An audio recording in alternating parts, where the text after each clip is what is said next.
question, Mr. Richard here. It's an 11-game season, I guess, right, is where we are now. The Steelers are 3-3. Is this – I've been pondering this in my brain, okay? Is this a good 3-3 or a bad 3-3? Because the Browns 3-3, probably a bad 3-3, a lot of people think. So is this a good 3-3? Well, I'm not sure I understand your question, but if the question is a weekly improvement to get to the 3-3, I would say it's a really good 3-3. Then you just answered the question. It's a good 3-3, right? I would think so, Colin. Do you agree with that? I think it's trending up, and I think it's a good 3-3 after particularly the first 3 weeks when they were in trouble, beat Buffalo, and then you see where they were. I don't think – okay, I think going into the season, a lot of people would think that they were 3-3 at the bye. But to be there this way, I don't necessarily people thought that they'd beat the teams they beat and lose to the teams they'd lose to. Well, yeah, and so I see the offensive line, as I really thought it would, start to come together. I see the good things. The Cleveland, I'll be honest with you, those running backs at Cleveland scare me. They really do. I just wouldn't want to get in front of either of them. But everybody's injured from Cleveland, and now they've got a quarterback problem. So I think the world might be falling out from under the Cleveland Browns. But they are for real if they're all healthy. They are for real still. Baltimore is scary. Okay, agreed. They are scary. The Bengals, for some reason, I have a mental block on the Bengals. Even though I know everybody thinks they're good, I just can't make myself believe they are. But the Steelers, I think, really, I got to be honest with you. I love Chase Claypool in the slot. I love him there. And I love his ability to go outside.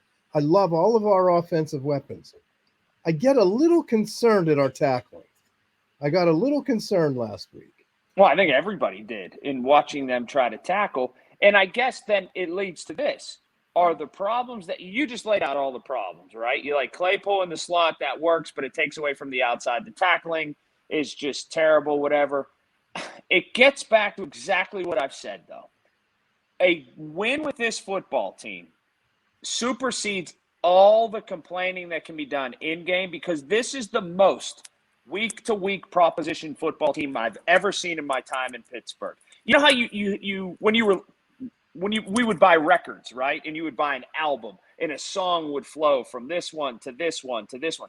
There's never going to be a flow with this season. It is just going to be independent game after independent game after independent game.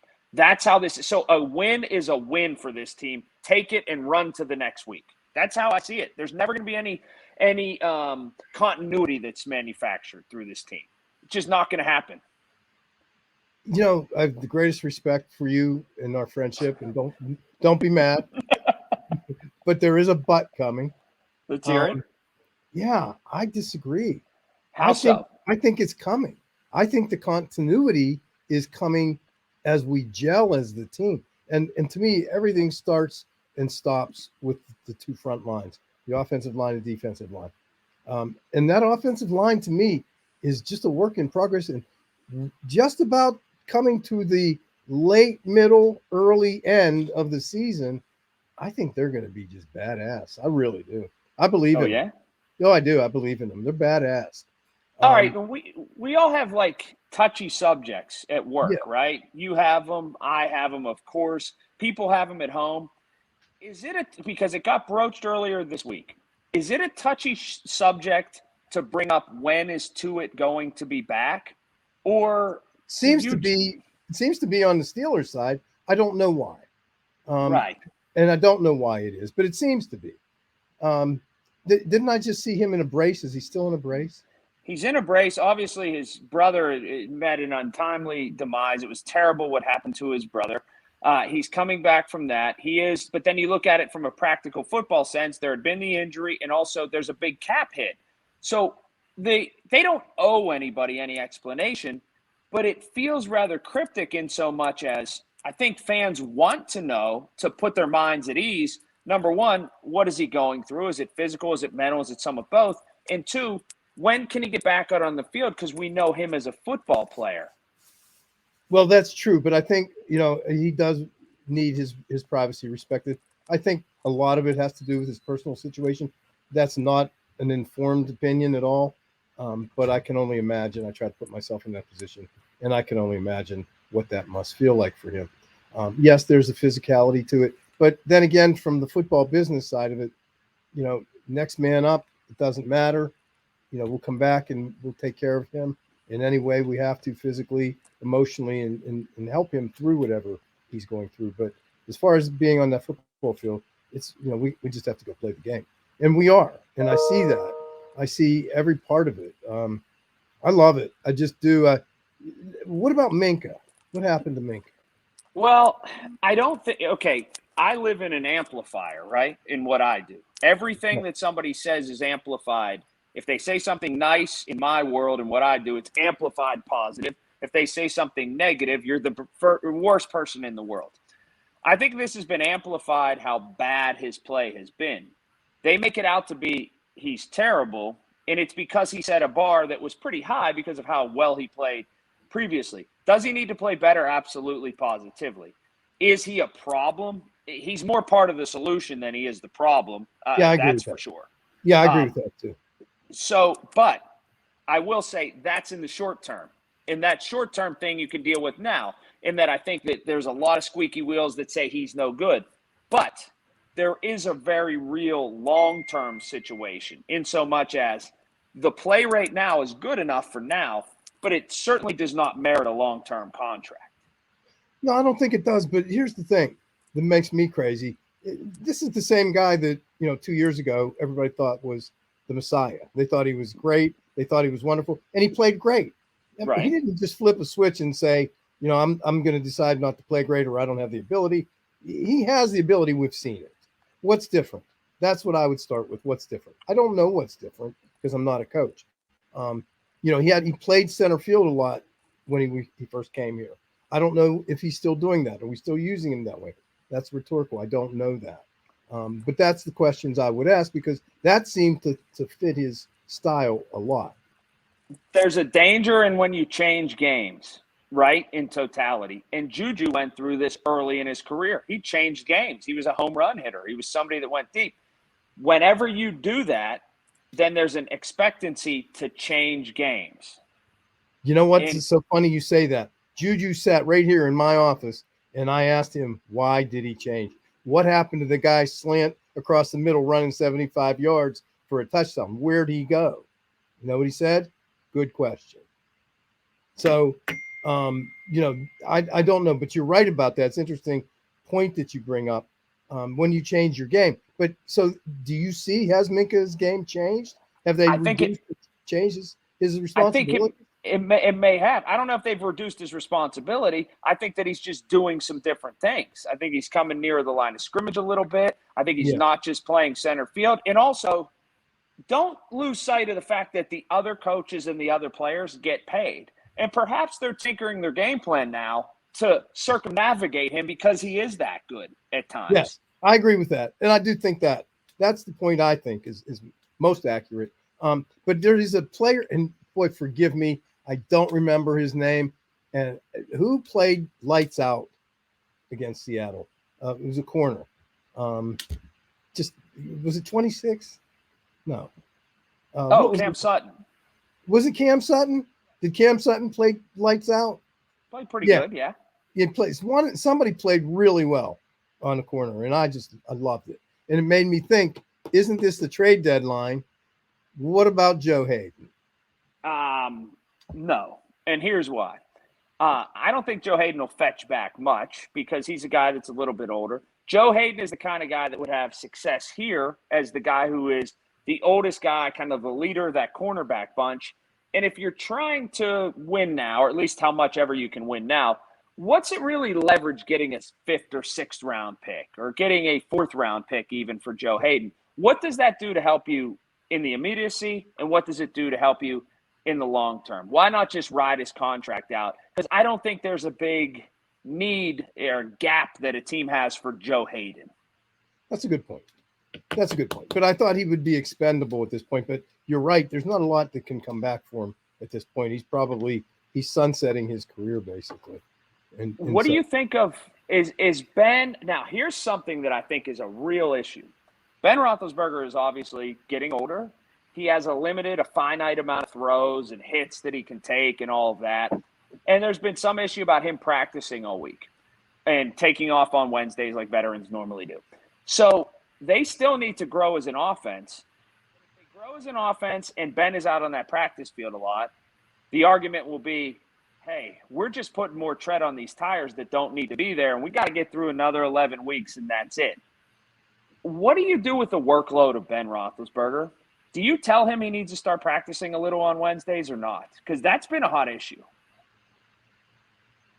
well, I think that with such a young team, such a young line, and I think that continuity that you're looking for can really only happen if Ben does practice. But remember, you said it, a veteran throughout the league doesn't normally practice on Wednesdays. I doubt that Aaron Rodgers is practicing on Wednesdays. And I think that, if we're winning, I don't think it matters. I just think it helps to facilitate the improvement if the quarterback practices and he's part of the guys. I'm just so stuck on this. I'm so in the middle of it. The only way you're going to get better is by practicing, but the only way you speed up him getting hurt is by practicing or putting too much mileage on him. I don't think there's a right answer here. But the one thing I think that rises to the top here, the precedent's already been set, and they're not going to go back on it. They're not going to reverse course. No. Mike Tomlin is smarter than that. He's not going to do that. He's not going to change direction and then make it becomes punitive, and then it just creates other problems. There's no reason to do it. They're 3-3 right now. Why change it? Become better, and some of the skill things, the blocking, the tackling, the coordination. I think Mike mentioned in his press conference the pre-snap penalties were a big problem. But again, that's just a matter of the cadence and being used to it and everybody getting comfortable together. I think that all comes. That's why I think by game 11, 12, 13, this is going to be a different team. This is going to be a force to be reckoned with, and I don't care who's the opponent. I know what else I thought of real quick here. I'm of a different age. I'm 44 years old, a different age than a lot of these young fans. Yes, you're a child to me. Yeah. I mentioned that the Cleveland Browns, because I remember the Cleveland Browns before the Cleveland Browns went away and then came back, that the Cleveland Browns are the Steelers' biggest rival. Look, if I became president, Richard, I would give Cleveland to Canada. I wouldn't even sell it to them. I would just give Cleveland to Canada. That's how much I can't stand it. But I say that to people younger than me, and they go, "You're nuts. Baltimore is the Steelers' biggest rival." I agree with that. What? I agree with that. See, because of the geography, because of we're both sort of Rust Belt cities, and because of when I was growing up, it was just Baltimore wasn't even a team until I was 19 years old. I don't even think of Cleveland. They're not even a force to be reckoned with. They're nothing. This is good. This is a good discussion because the only thing I care about in Cleveland, those two running backs scare me to death. You say Cleveland is nothing. Tackling those guys? No, I couldn't. But you say Cleveland is a force is a nothing. What was the score last time they walked into Heinz Field in a playoff game that meant a lot? Do you know we did not? We lost that game. Cleveland didn't beat us. Okay, we lost that game. I mean, from the snap to the way Ben went after the recovery of that ball, every part of that we got our tails whipped.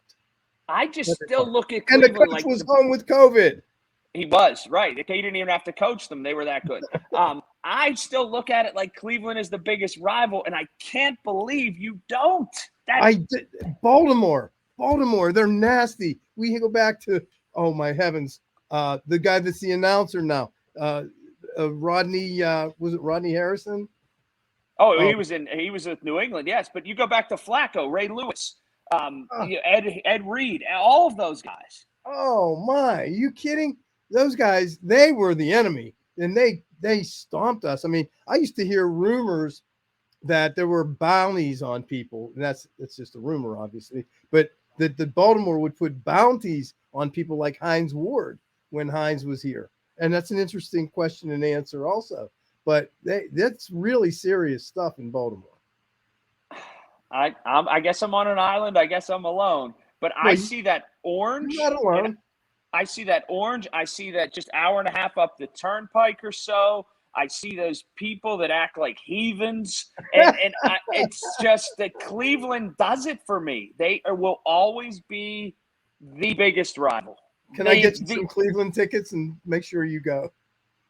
Here or there? Here. I have no reason to go there. Yeah, none at all. No, okay, we're going to make sure you go here. We're going to make sure you go here. When is that? When is it? Oh, not for a while. It's like January 4th. January? January. Okay, well, we're going to tell Danielle and Chelsea, make sure you have those tickets. And maybe we're going to give you those tickets right on the 50-yard line, row 1, behind the Steelers bench.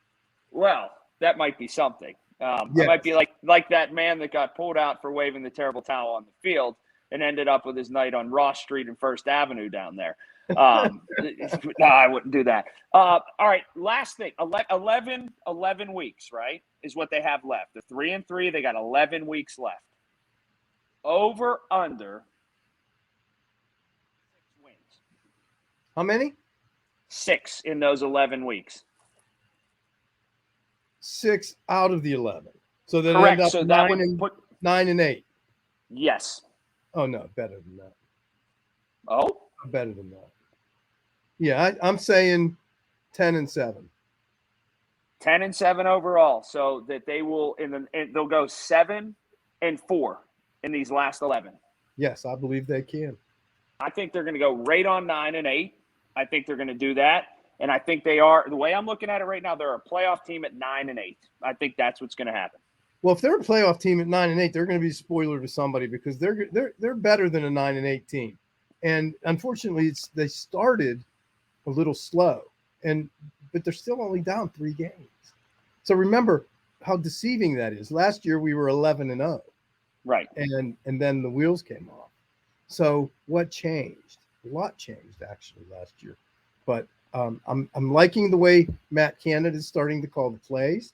I like the fact Mike Tomlin, to me, again, people were going to get sick of me talking about Mike Tomlin. I love him. I love everything he says. Sometimes I don't understand how he can come up with this stuff as quickly as he does and the words and how articulate. I mean, he's a good guy and I love him. But I do believe that he is going to make sure that this team really has a decent showing at the end of the year. All right. Fair enough. At least better than Cleveland because my thoughts on that place. Anyway, so you have them at 10 wins. I have them at 9 wins. Well, yeah, it's not that different. It's not that different. No. Well, 10-7 sounds a lot better than 9-8. It could be a world of difference, though, with how the playoffs fall. It could be the difference between making it and not making it, though, depending on who you beat, to be real frank with you, in these AFC games or not. All right. It's going to be interesting. When are we back? When's the next game and who? Next, Cleveland at Cleveland after the bye. Cleveland at Cleveland. So you got 1 minute. You ready? I have a question for you. Go. What does Richard Bazzy do on a non-Steeler Sunday when there's a bye and there's no game to watch? I'm dreading it. Me too. Me too. I have no idea. Me either. My kids, they don't want to go to the pumpkin patch. They're too old. They're 10. That's not cool anymore. I have no idea. I don't know. I just get football withdrawal. Steeler withdrawal. I do too. So do I. It's exactly the same. I have no idea. I try not to think about it, except it's depressing when I do. Well, on that note, don't be depressed. We'll catch you next week and get you ready for I can't wait to see you. Can't wait, Colin.